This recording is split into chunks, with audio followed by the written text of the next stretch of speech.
There is a man in your city right now who is worth $760 million. He is not on a list, not in a magazine. His name has never appeared in a financial publication, a Forbes ranking, or a local business journal. He has never been on a podcast. He has never posted about his portfolio. He does not have a portfolio manager named Chad who sends him quarterly decks with gradient covers and bullet points about market positioning. What he has is a Tuesday.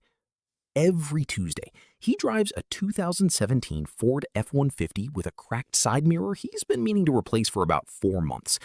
He stops at the same gas station on Route 9, where the coffee is bad and the pump is slow, and the guy behind the counter knows his name because he has been stopping there since before the cracked mirror, since before the F-150, since before the number in his account had more than 7 digits. He fills up, he pays, he drives. Nobody in that gas station knows. Not the guy behind the counter, not the woman waiting for pump 3, not the teenager stocking energy drinks in the cooler near the back. The number exists somewhere inside a banking system that processes it the same way it processes a $400 savings account, quietly, without ceremony, without a single fluorescent light flickering in recognition. This is not a story about luck. It is not a story about inheritance.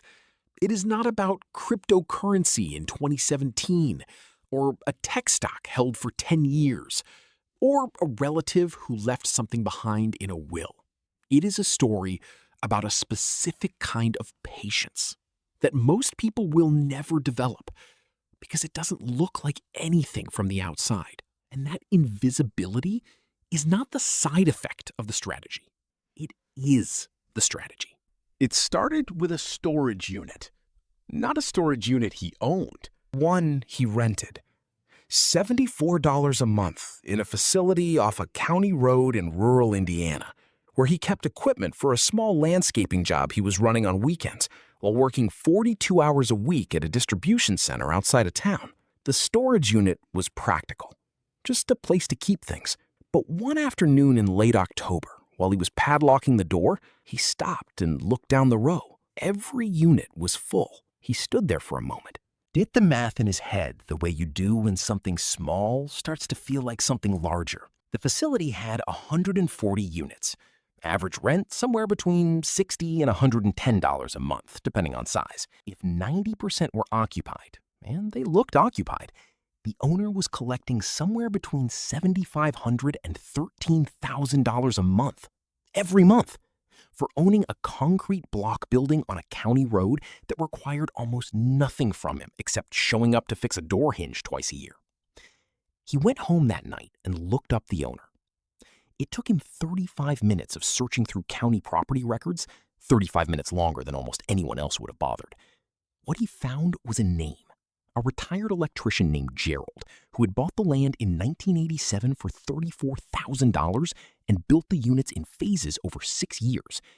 Gerald was not rich by any visible measure. He drove a Chevy Silverado. He lived in a 3-bedroom house 2 miles from the facility. He had never, as far as anyone could tell, done anything interesting with his money. But Gerald had been collecting that rent for 31 years. And somewhere in that number, 31 years of quiet, unglamorous, uninterrupted cash, something shifted in the way he understood time. He bought his first storage facility 4 years later. Not Gerald's, a different one, smaller. 88 units on a gravel lot outside a mid-sized town in Ohio that had been mismanaged by an absentee owner who tracked occupancy in a spiral notebook and hadn't raised rents in 6 years. He paid $310,000. He borrowed $248,000 of it. The first year, after debt service, after insurance, after the 1 month where a pipe burst and cost him $4,200 he hadn't planned for, he netted $31,000. His brother-in-law made more than that selling cars. He didn't tell his brother-in-law. He didn't tell anyone. He took the $31,000 and used it the way you use the first proof of a theorem, not to celebrate, but to confirm the logic and keep going. By year 4, he owned 3 facilities across 2 states. Combined net income, $118,000. By year 7, 6 facilities. Net $290,000. The math was not complicated. It was just slow. And slow, he had learned, was the thing most people couldn't tolerate long enough to benefit from. This is the part that doesn't translate well into content. There is no moment of drama, no pivot, no turning point where everything changed overnight. Just a man making the same category of decision repeatedly across a decade, in markets nobody was watching, in an asset class that doesn't have a subreddit or a Discord server or a guru selling a course about it. His financial advisor, a careful woman named Patricia, who had spent 22 years managing portfolios for small business owners, told him once that his approach made her professionally uncomfortable. Not because it was wrong, because it was so deliberately resistant to optimization that it looked from the outside almost like indifference. He told her that was the point. She wrote it down. She still didn't fully understand it. The Tuesday he crossed $760 million in verified net worth, he was at a self-storage industry conference in Nashville he attends every 2 years. Not as a speaker, not on a panel. He paid the same $340 registration fee as everyone else and sat in the third row during a session on occupancy optimization and took notes in a small black notebook with a pen that cost $2.49. The man presenting on stage had a slide deck with 43 slides. He had a keynote clicker and a confidence that filled the room. He talked about disruption and technology integration and the future of the self-storage sector with the energy of someone who understood that being interesting was part of his job. Afterward, in the hallway, someone asked what facility he operated. He said he had a few, gave a number that was technically accurate and structurally incomplete. The person nodded, made the quiet calculation that people make when they're deciding how much of their attention something deserves,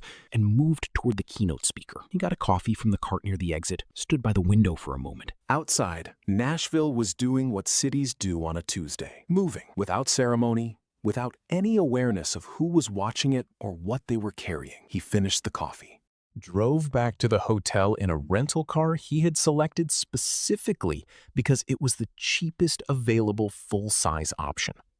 Opened his laptop, replied to 3 emails about a facility in Kentucky he was considering. The number $760 million sat somewhere inside a system that did not know what it meant.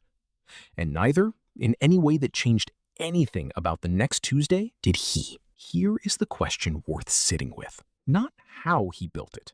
You understand that now. But why? At $760 million, the Tuesday still looked exactly the same. And whether the Tuesday was ever really about the money at all.